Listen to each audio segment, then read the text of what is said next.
Y bienvenidos a esta clase de Dayspring Theological University, y la clase es Reedificar la casa, segunda parte, con su anfitrión, el pastor Jorge Ortiz. Reedificar la casa, parte 2. Ahí tenemos nuevamente el texto bíblico en el que se basa, ¿sí? Y vamos a continuar en esta ocasión con el capítulo 3, que está en la segunda parte de esta clase. Y dice, el capítulo 3 dice, subir al monte, traer madera y reedificar la casa. Subir al monte es entrar en la presencia de Dios. Traer madera es que el Señor nos dé elementos, herramientas y estrategias espirituales que nos van a servir para construir.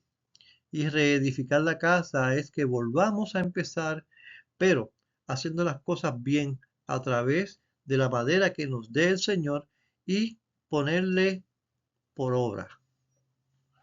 Subir al monte significa ponernos ante la presencia de Dios, llevando la madera que nos servirá de holocausto para reedificar nuestra casa. La Biblia nos habla de reconstruir porque hay algo destruido. Reedificamos la casa cuando es necesario. Tal vez tiene desperfectos o está a punto de caerse en nuestra relación con nuestros hijos o con nuestras propias vidas. Debemos detenernos y reedificar porque somos templos del Espíritu Santo. Cuando llegas delante de Dios, debes buscar sus bendiciones y además cumplir su voluntad. Él es glorificado a través del bienestar de sus hijos. La Biblia nos dice que Jesús bajó a la tierra a empobrecerse para que nosotros fuéramos ricos a través de para que nosotros fuéramos ricos. Tenga en presente, o se pretende, mejor dicho, que la familia de hoy tenga una convivencia más viva de la libertad personal, que las parejas vayan al matrimonio con más conocimiento y libertad que antes, que haya mayor atención a la calidad de las relaciones interpersonales en el matrimonio, que las parejas sean más conscientes de la necesidad de una buena comunicación, que se promueva la dignidad de la mujer.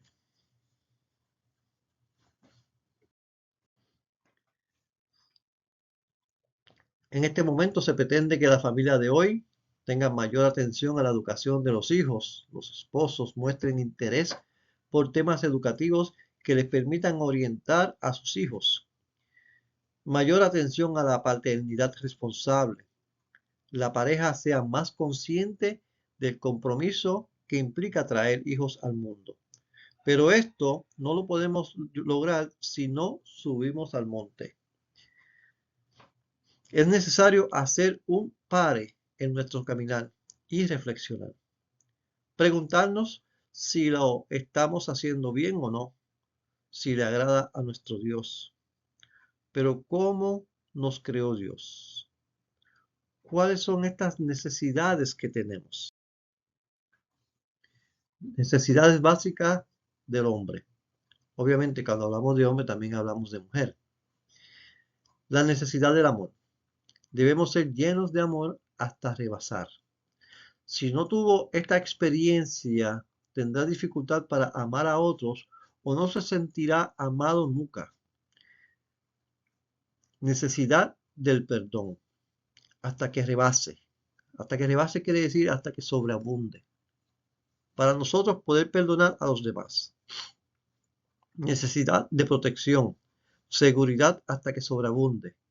Los padres deben ser responsables de cubrir a sus hijos, de ser un muro, pero en muchos casos ellos mismos se convierten en una amenaza.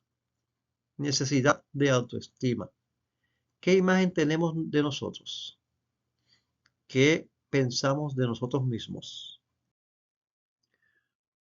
Cuando no se suplen estas necesidades, las sentimos como problemas. ¿Qué es un problema? Es una situación presentada para ser resuelta.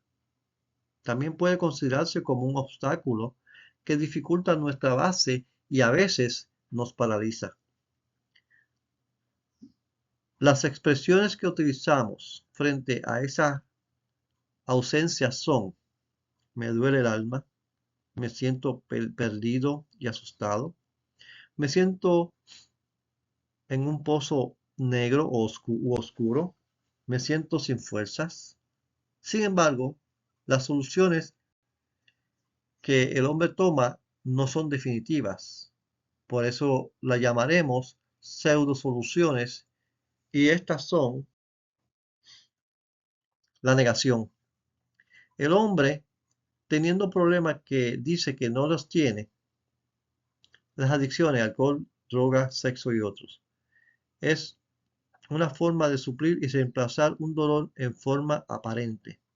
La hiperactividad sobre estímulos en su mente para que no le dé espacio para pensar en sus problemas. Está demasiado ocupado para que no le permita estar relajado y de espacio para reflexionar sobre su situación.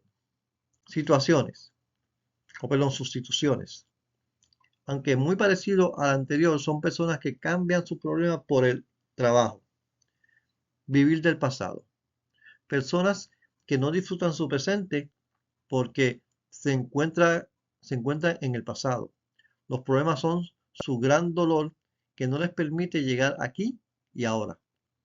Subir al monte es subir mis ojos a los montes, ¿de dónde vendrá mi socorro? Mi socorro viene de Jehová, que hizo los cielos y la tierra.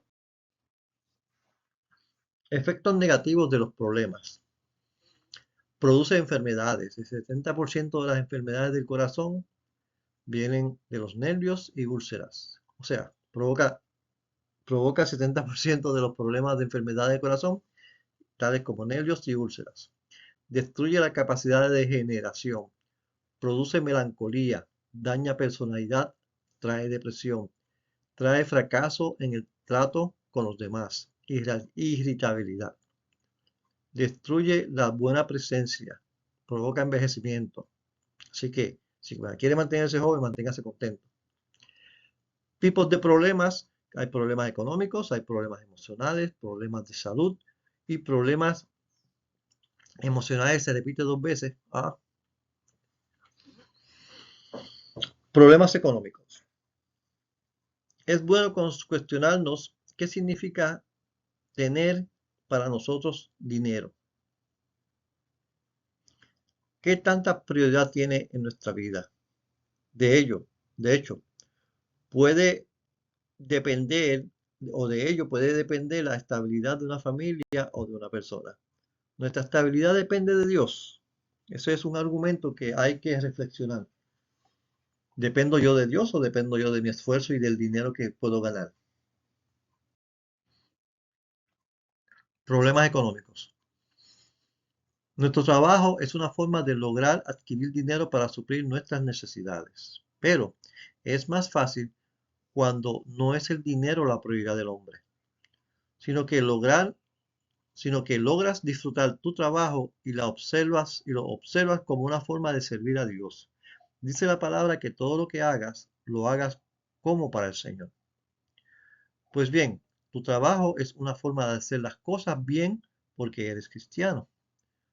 Un cristiano, todas las cosas las hace bien. Un cristiano hace todas las cosas para el Señor, con una buena actitud de servicio sin quejarse. El dinero que recibes muy juiciosamente lo identificamos que le pertenece al Señor y es Él quien nos provee el mismo. Recuerda que cada trabajo es una oportunidad. No os afanéis qué comeremos o qué beberemos. El objeto es lograr que el dinero, el objeto es lograr pensar que el dinero le pertenece al Señor, no es nuestro. A Dios le pertenece el oro y la plata. A Dios pertenecen todas las cosas. Todo lo que tenemos es porque Dios lo ha permitido. Tú le cumples a Dios y Dios te cumple a ti. Nuestros problemas económicos son productos de una mala administración. Somos malos administradores porque somos egoístas y vanagloriosos. Nuestra naturaleza nos hace actuar mal para satisfacer nuestros deleites. Qué bueno saber que también nuestra economía puede ser restaurada y sanada. Subiendo al monte, subes al monte, cuando reconocemos que todo es de Él y que Él sanará nuestra tierra, dándonos sabiduría de lo alto, para administrar no solo lo que es de nosotros, sino lo que es de Él. Problemas afectivos. Para lograr tener una vida afectiva saludable, debemos cambiar nuestra forma de pensar. La palabra nos dice que debemos tener la mente de Cristo. Es una mente que al estar dentro de nosotros sabe pensar en lo bueno, lo justo, lo amable, benigno, puro. Eso es pensar. Tener una mente saludable de Cristo es tener pensamientos positivos, alegres, entusiastas y alejar todos los pensamientos tristes como un enemigo peligroso que solo le va a traer enfermedades y ver antes de tiempo. Y vejez, debe decir, y vejez antes de tiempo. El autor Eliezer Salesman, en su libro Cómo llegar a obtener un matrimonio feliz, que salió en julio del 2002, habla sobre el equilibrio y desequilibrio. La autoridad del libro apunta sus puntos de vista, pero desde la mente de Cristo, que es una mente que sabe pensar y por ende es equilibrada. Si recordamos cosas tristes, como el pasado donde hay tristeza, fracaso y humillaciones, los antiguos decían, agua pasada no mueve molino. Nada se gana con llorar por la leche derramada. Los discos rayados envejecen las personas antes de tiempo y contagia a otros de tristeza. Las neurosis, un mar de nervios, viene de estar recordando lo malo que nos ha pasado. El recuerdo más triste y dañoso en la tierra es un pecado no perdonado. Por eso es necesario llevar este pensamiento a la presencia de Dios. Subir al monte para que Dios te dé una madera especial celestial que nos cambie y nos transforme. Veamos lo bueno de las cosas. Demos gracias a Dios por la vida. Observemos lo bueno de la vida y de las personas. Enseñémosles a nuestra mente a pensar de una manera saludable, siendo celosos por nuestra mente y solo permitiéndole a ella lo bueno, lo justo, lo amable, lo benigno, lo puro. Una persona negativa ve las cosas negativas como si se le colocaran unas gafas oscuras y todo lo ve así. Es como una mosca que sale junto a una abeja a pasear. La abeja, en la mente de Cristo, vuelve trayendo néctar y mieles, después de haber llevado polen fecundante a tantas flores. La mosca, que es la mente negativa, vuelve trayendo millones de microbios en cada pata, porque solo visitó basureros y llagas. Infecta todo lo que toca. Como solo ve lo negativo, habla negativo, contagia de pesimismo a las demás personas y daña su carácter y corta su vida. Mejor dicho, acorta su vida. La mente de Cristo o la mente en Cristo piensa en las promesas que Dios nos dio. Ante sus situaciones o situaciones de angustia, pedid y se os dará. Si tienes fe como un grano de mostaza, nada será imposible para ti. Oh Dios, Cuán feliz es la persona que confía en ti. No os afanéis por el mañana. Basta a cada día su propio afán. Problemas de salud. Es un tema muy difícil de tratar y no nos gusta estar enfermos. Nos sentimos impotentes, vencidos, bajos de ánimo. Sin embargo, una de las cosas más dañinas con las que son las actitudes que asumimos frente a la enfermedad. Nuestra mente nos ayuda a mejorar o empeorar. Si sabemos pensar, podemos entonces llevar nuestra gente al Señor y también llevar nuestra mente, debe decir nuestra mente al Señor y creer que Él nos puede sanar allí en el monte ante su presencia. Las actitudes negativas a la enfermedad son autocompasión, rebelión, nos sentimos maltratados por la vida. Job luchó. Posiblemente no podemos cambiar el físico, pero sí el ánimo. Tenemos ánimo hasta el último momento. Sobre los enfermos pondrán sus manos y sanarán. Problemas espirituales. La palabra nos habla sobre las necesidades de cuidarnos espiritualmente porque el enemigo anda como león rugiente buscando a quien devorar y trata de poder identificar en nuestra familia cuáles son o cuáles pueden ser aquellos legados que tenemos y de alguna manera aún nos esclaviza. Fíjese lo que dice 2 Corintios capítulo 10, versos del 4 al 5. Porque las armas de nuestra milicia no son carnales, sino poderosas en Dios para la destrucción de fortalezas, no la instrucción, destrucción de fortalezas, destruyendo consejos y toda atadura que se levanta en contra de la ciencia de Dios y cautivando todo intento de desobediencia a Cristo. Este texto bíblico se hace un poquito más difícil leerlo de esa forma porque es otra versión de la Biblia, pero ciertamente dice que porque las armas de nuestra milicia no son carnales, sino poderosas en Dios para la destrucción de fortalezas. Fortalezas son pensamientos aislados o incrustados en nuestras mentes que nos rigen.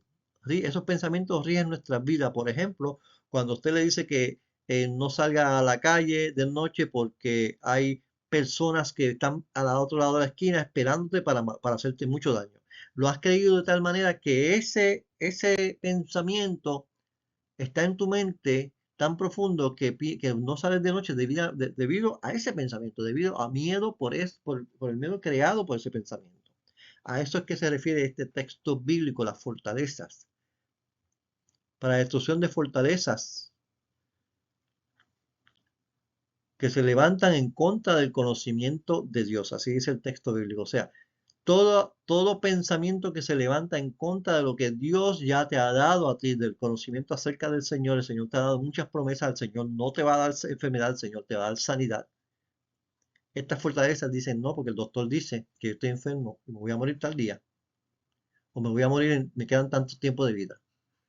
He escuchado muchos testimonios de personas que van a los evangelistas que tienen el don de sanidad y le han dicho, es que el doctor me dijo que voy a morir entre 6 meses.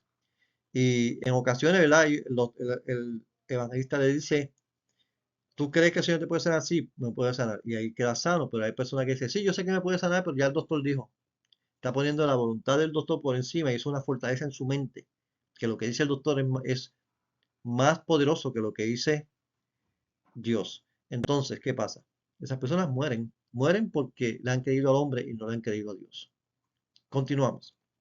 En Hebreos 4:12 dice, porque la palabra es viva, de Dios es viva y eficaz y más cortante que toda espada de doble filo. Principados en la familia. Y estamos hablando, cuando hablamos de principados en la familia, estamos hablando de legado, estamos hablando de maldiciones generacionales. Hay personas que no creen en las maldiciones generacionales, pero la misma palabra de Dios habla de maldición de generación en generación. Esas son maldiciones generacionales donde hay demonios que están en la familia y pasan de una generación a otra y las personas no se dan cuenta, como por ejemplo la enfermedad de la diabetes o el cáncer. Pues mi tatarabuela tuvo diabetes, mi abuela tuvo diabetes, mi bisabuela tuvo diabetes, mi papá tuvo diabetes, pues yo tengo que tener diabetes. ¿Ves? Por ejemplo, pues el alcoholismo es otro demonio. Pues mi tatarabuelo era alcohólico, mi bisabuelo fue alcohólico, mi abuelo era alcohólico, mi papá era alcohólico, pues a mí me espera ser alcohólico. A eso se refiere.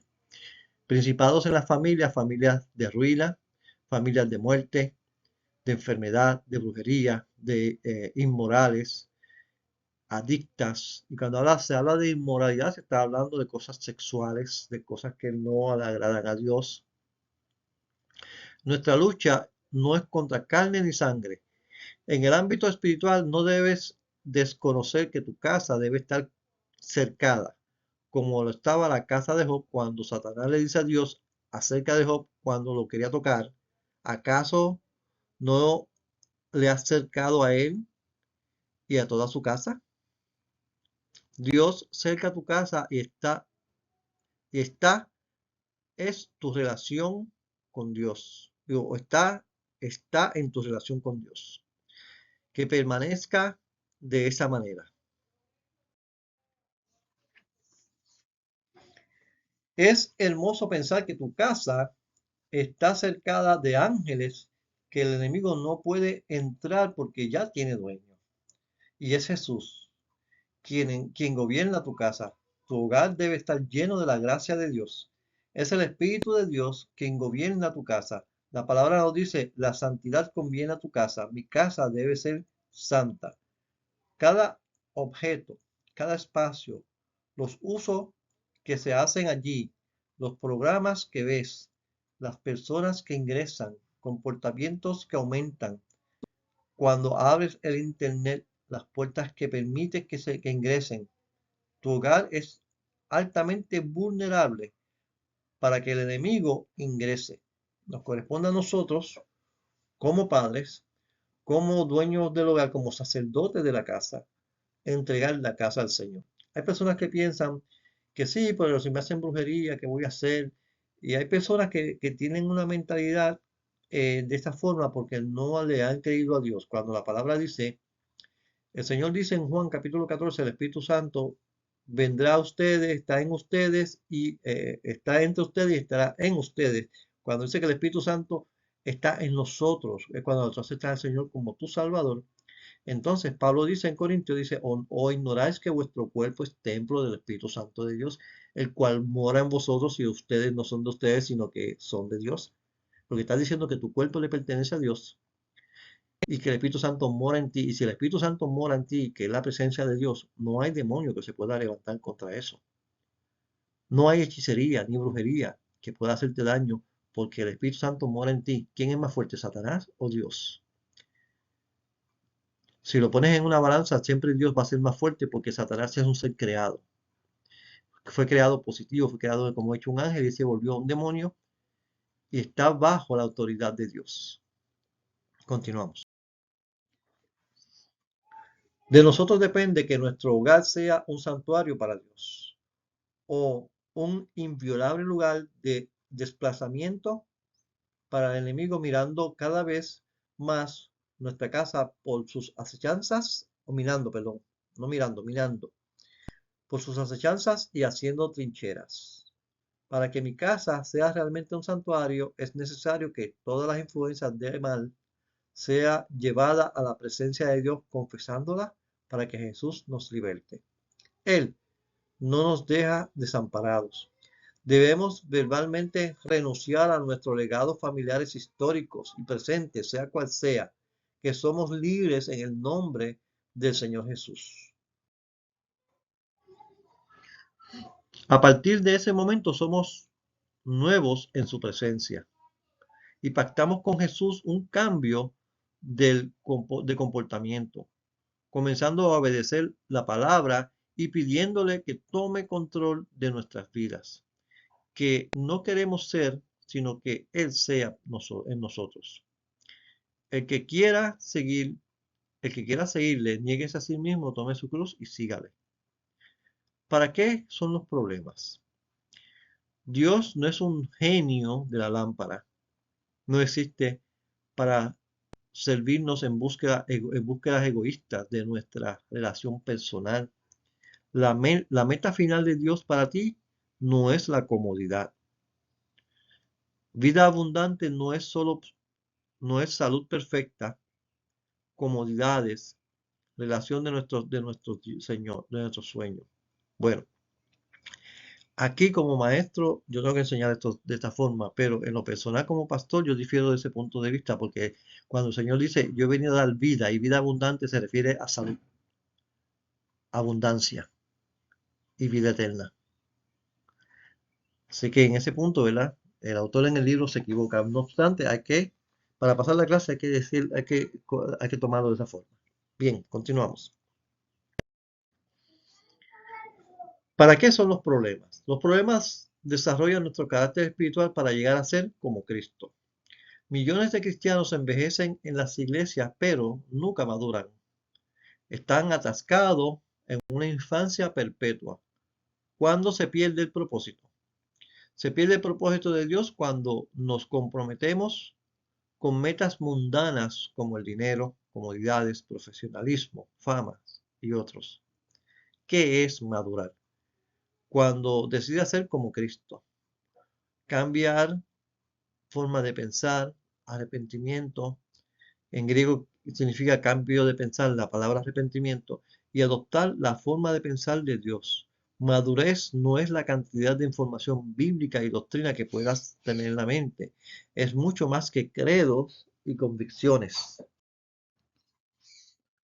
Madurar no es religión ni filosofía, es un estilo de vida.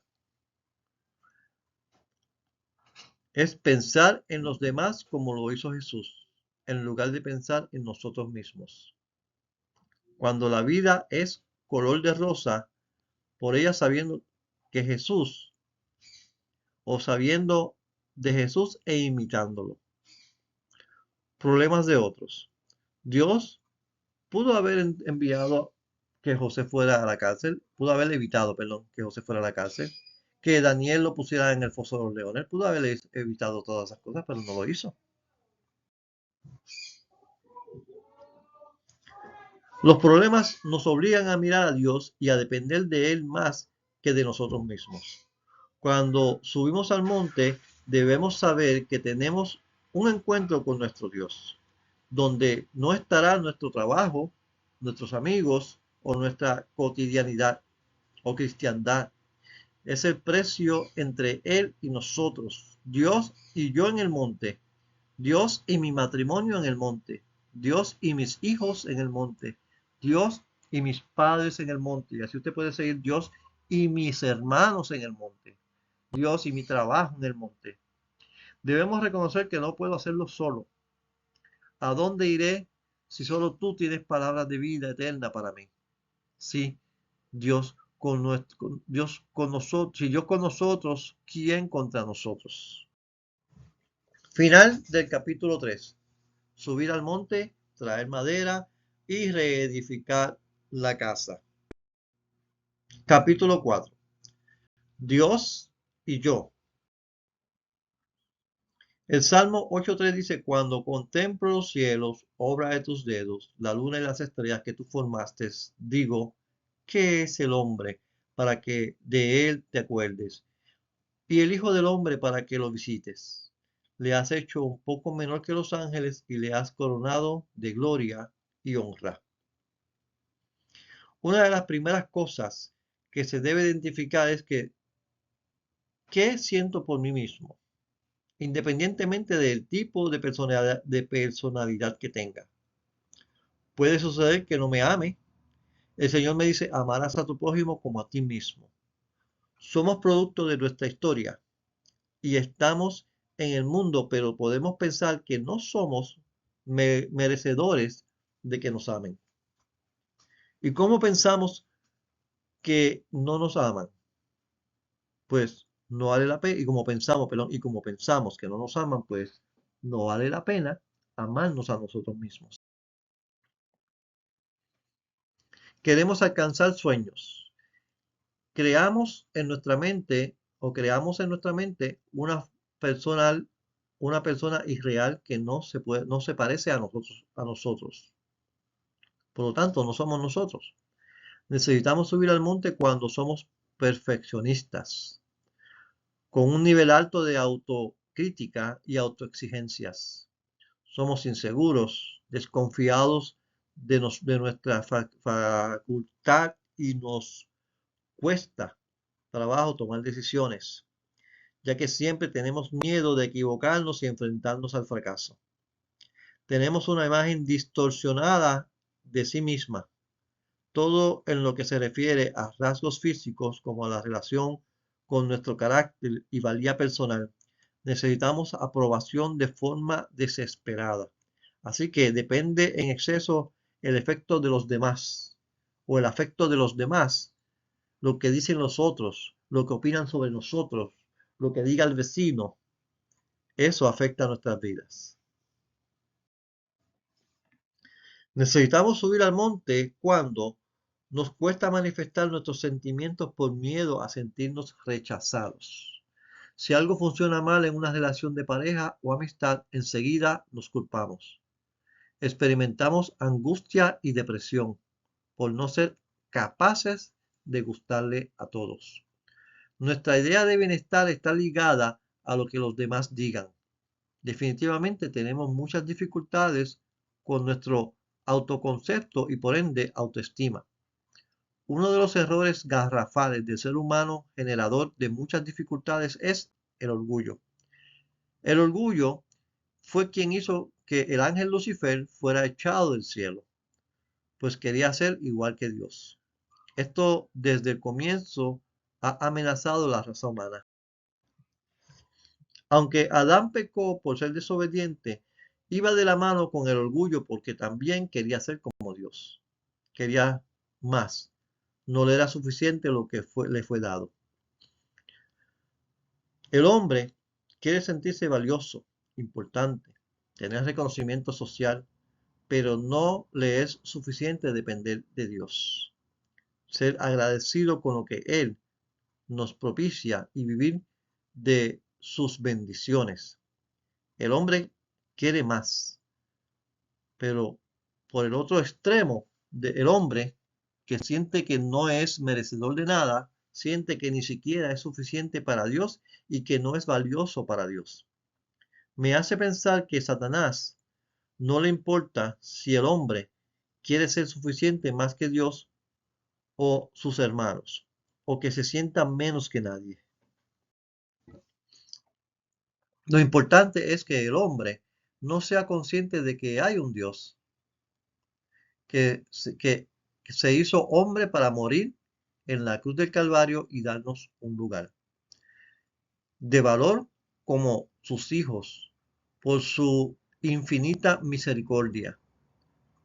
No lo merecíamos, pero por su amor nos hizo sus hijos y nos llama en el Nuevo Testamento real sacerdocio, linaje santo, pueblo escogido por Dios. Somos también participantes de su naturaleza divina. Tenemos ciudadanía en los cielos y somos los hijos del Dios Altísimo, creador del universo. Tendría que decir más que quiero o que quiero más o qué más quiero. Definitivamente con Él todo lo tengo. Si no tengo esa posición en mi corazón y no lo siento así, entonces debo subir al monte para entrar en la presencia de Dios. Cuando subimos al monte, Dios nos enseña a amarnos a nosotros mismos.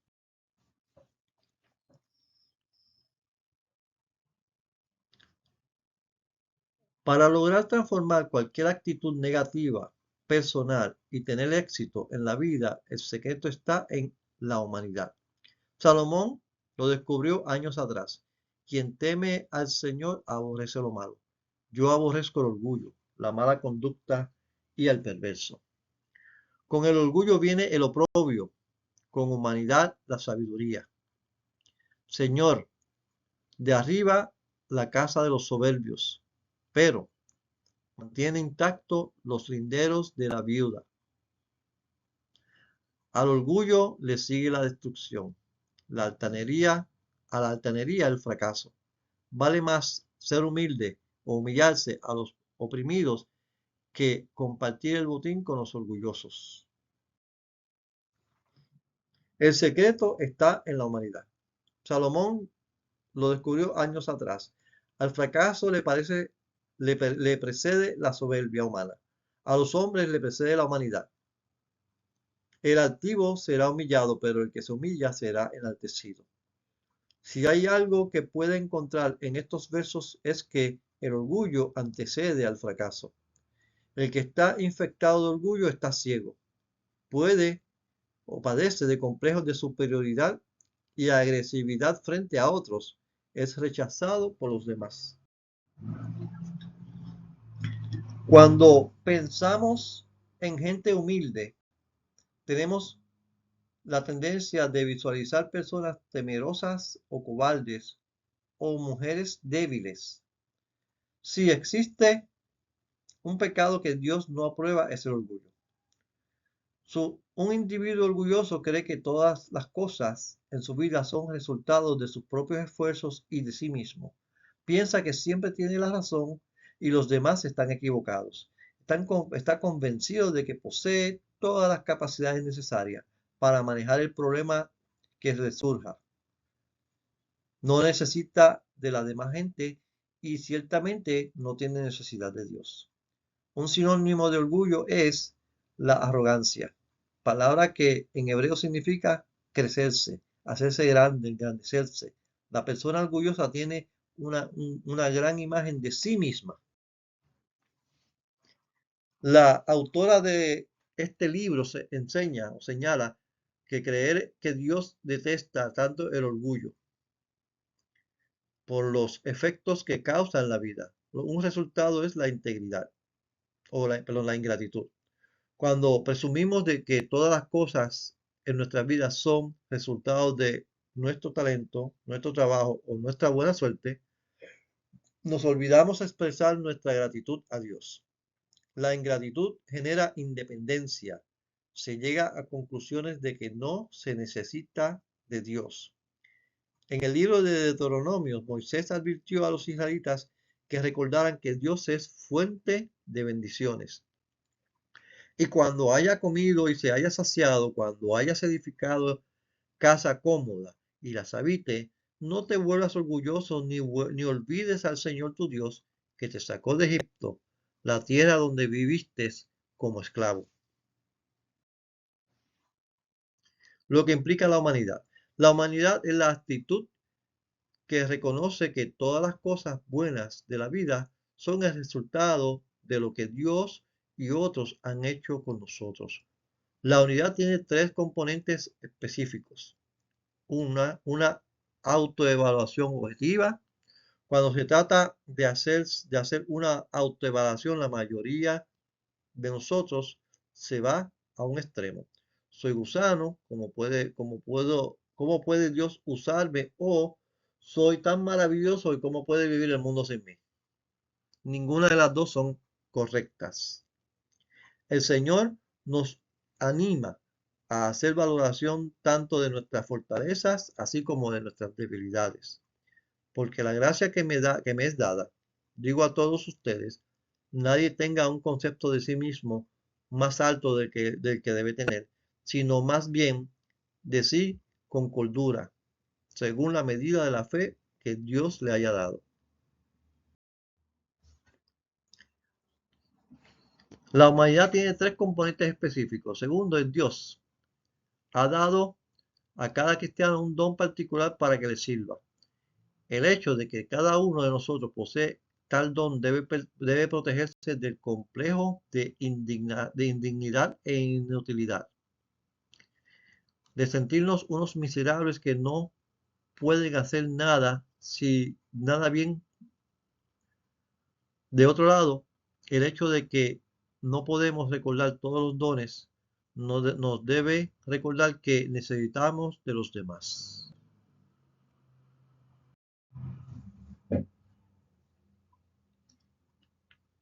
Lo que impacta la humildad. La humildad, quiere tres componentes específicos: genuina valoración por los demás. Cuando mencioné anteriormente en las otras slides humanidad, me equivoqué, significa humildad. John Wooden dice que fue el entrenador del equipo de básquetbol de la Universidad de UCLA. UCLA significa Universidad de California, Los Ángeles, Bruins. Cuando este dominaba el deporte universitario y nos da un consejo. El talento nos da Dios, sea humilde. La fama nos la da la gente, sea agradecido. La vanagloria nos las damos nosotros mismos. Tenga cuidado. La humildad genuina se basa en el reconocimiento de que cada cosa buena en nuestra vida es el resultado de lo que Dios y las personas y lo que Dios, y las personas a nuestro alrededor han hecho por nosotros. Ahora bien, hay que admitir, esta es una píldora difícil de admitir. La pregunta de Pablo para nosotros es bastante simple. ¿Cuál cosa buena en su vida no se le puede atribuir finalmente a Dios? ¿Tu apariencia física? La razón por la cual luzco maravillosamente es que sigo mi dieta y hago ejercicios religiosamente. Sin embargo, nuestra apariencia física es, a fin de cuentas, diseño de Dios. El Salmo 139, del 13 al 14, dice: Tú creaste mis entrañas, me conformaste en el vientre de mi madre. Te alabo porque soy una creación admirable. Tus obras son maravillosas y esto lo sé muy bien.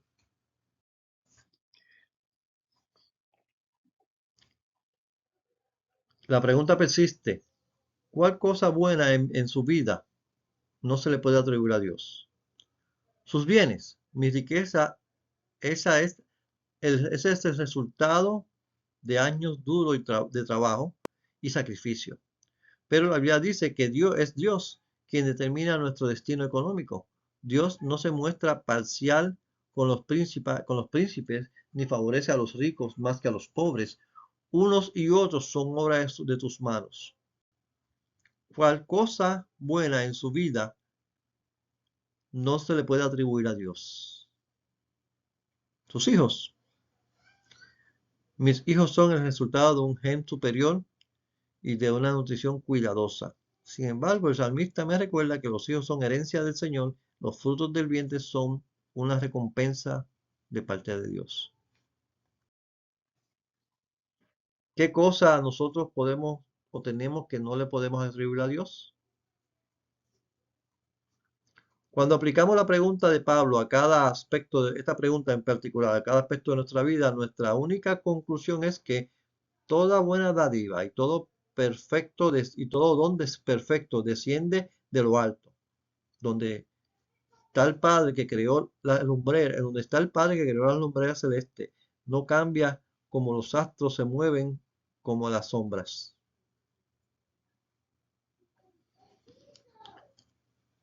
Adecuada subordinación de nuestros derechos. El tema de nuestra cultura es que debemos vivir toda nuestra vida, cuidándonos de no tener muchos remordimientos cuando lleguemos al final de la línea, o sea, la muerte.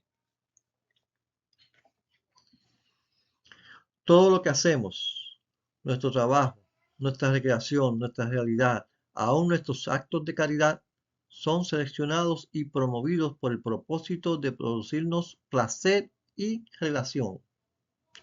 realización.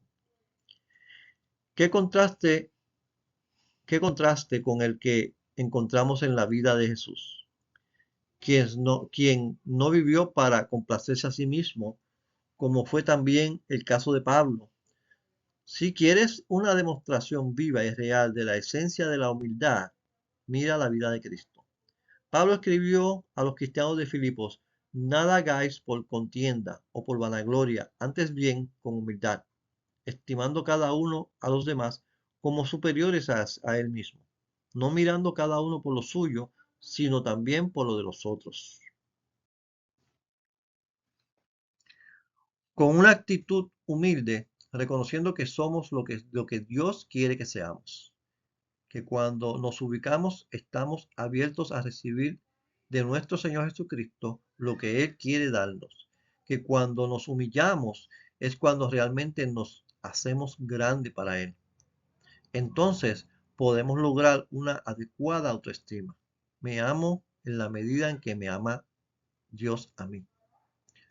¿Cómo lograrlo? Comienza por adaptarse, por acercarse tal como eres, aceptarte tal como eres, en lugar de querer hacer lo que otros quieren que tú seas. Le doy gracias a Dios por los dones, talentos, el físico que me ha dado sin quejarme. Cuando nos humillamos, es que verdaderamente somos grandes para Él. Entonces podemos lograr una adecuada autoestima. Me amo a la medida en que amo a Dios. ¿Cómo lograrlo? Identifica cuál es tu filosofía de vida. Eres cristiano y esa es tu filosofía de vida. Ser cada vez más como Cristo.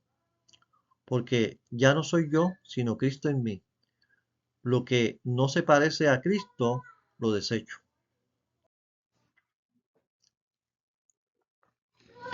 El individualismo es vivir para sí mismo. Estas son tres filosofías destructivas que han reemplazado la verdad. Primero es el individualismo, que es vivir para sí mismo. Básicamente, yo soy mi único Dios. Vivo para mí y hago lo mejor para mí. El secularismo se resume en que Dios es innecesario. Creo que hay un Dios que yo no lo necesito en mi vida. Y el relativismo, todo es relativo, no hay nada absoluto. Lo que es bueno para mí puede que no sea bueno para usted. Lo que es bueno para usted no es bueno para mí. Nadie puede decir lo que es bueno o malo porque la verdad es relativa. Hay que tener una mente abierta. Estos son los argumentos. Segunda de Timoteo capítulo 3 verso 16 al 17 dice, toda la palabra de Dios es inspirada por Dios y útil para enseñar, para redarguir, para corregir, para instruir en justicia, a fin de que el hombre de Dios sea perfecto, enteramente preparado para toda buena obra. Y la tercera es el relativismo. Sí, estamos en esa todavía. Este verso nos está diciendo que la verdad es Dios, que es para enseñar lo que es correcto y lo que es incorrecto. Si Dios lo dice, es absolutamente verdad.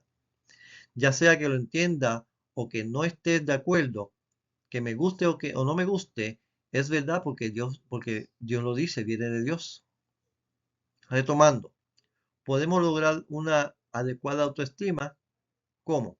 Cambiando tu punto de referencia sobre los hechos de tu vida. Muchas veces vivimos atormentados con hechos del pasado que nos causaron algún dolor.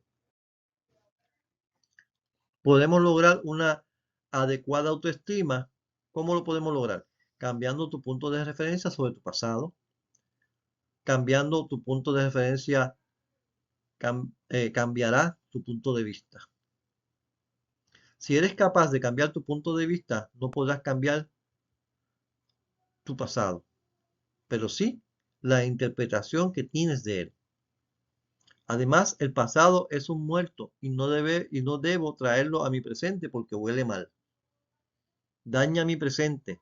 El pasado se perdona y se entierra. Punto. ¿Por qué debo mirar mi presente? No mirando atrás, sino extendiéndome a lo que tengo adelante. Cultiva tu sentido del humor. No le des importancia a las cosas que no la tienen. No todo el mundo está pendiente de ti. La mayoría de las veces, aquellos que nos parecen importantes no tienen relevancia para el resto del mundo o para el resto de la gente. Reírse de las cosas es muy saludable. Estar siempre gozosos. No te evalúes por una actuación determinada. Es importante saber separar los hechos del valor que tenemos como seres humanos. Cualquiera tiene el derecho de equivocarse. Por ejemplo, hacer el ridículo en la reunión no tiene nada que ver con nuestra valía personal. No huyas de las responsabilidades, acéptalas como un reto. Toma decisiones como un ejercicio de entrenamiento. Si algo sale mal, ten el coraje de volver a intentarlo. Nadie está libre de equivocarse. Si cierras una puerta, se abrirá otra. Premiate por tus logros, marca los pequeños objetivos y hazte un regalo por haberlos conseguido. Esta técnica de enseñanza a valorar tus triunfos y alegrarte por ellos. Es importante que introduzcas o que reconozcas que Dios te ama y te da la victoria. Dios no da derrotas. Pregúntale a Dios, ¿cuál es el propósito que tienes conmigo? En este caso, yo. ¿O cuál es el propósito que tiene contigo? No se lo preguntes a la vida y a las circunstancias, sino a quien te creó. Humíllate ante Dios de tal manera que te despojes de todo tu yo. Para nosotros es importante crecer como personas y eso lo logramos cuando nos ubicamos ante Dios. El que se humilla será enaltecido y el que se enaltece será humillado. Para incrementar tu autoestima es necesario conocerte, saber cuáles son tus capacidades, limitaciones, qué imagen tienes de ti. Aprender a aceptarte, sentir amor y un profundo respeto hacia ti y hacia tu persona. Como ser humano valioso con todas y cada una de las cualidades con las que cuentas. Identificar fortalezas y desarrollar todas las potencialidades. Valorarte como ese ser especial que tú eres. Eso te dará más confianza. Lo más importante, identificar que somos cristianos, es decir, seguidores de Cristo. Una personalidad completamente ajustada a Jesús. Él es nuestro modelo perfecto. Si deseo seguir a Cristo negándome a mí mismo, debo permanecer ante su presencia muy disciplinadamente para ser formado por mi Jesús de una manera directa y personal. Subo al monte ante su presencia y me deleito en él, aprendiendo a ser mejor persona. Definitivamente, la mejor compañía para nosotros es estar al lado de nuestro hermoso Dios. Todos tenemos defectos, pero más que libros de psicología, de autosuperación, de talleres, de promesas que siempre nos hacemos, es poder llevar a los pies de Jesús nuestras debilidades y defectos. Dios nos transforma, nos cambia, nos llena de su Espíritu Santo. Porque no nos ha dado Dios espíritu de cobardía, sino de poder, de amor y de dominio propio. Fin del capítulo 4. Dios y yo. Fin de la segunda parte de reedificar la casa. Aún falta una parte, son 3 partes.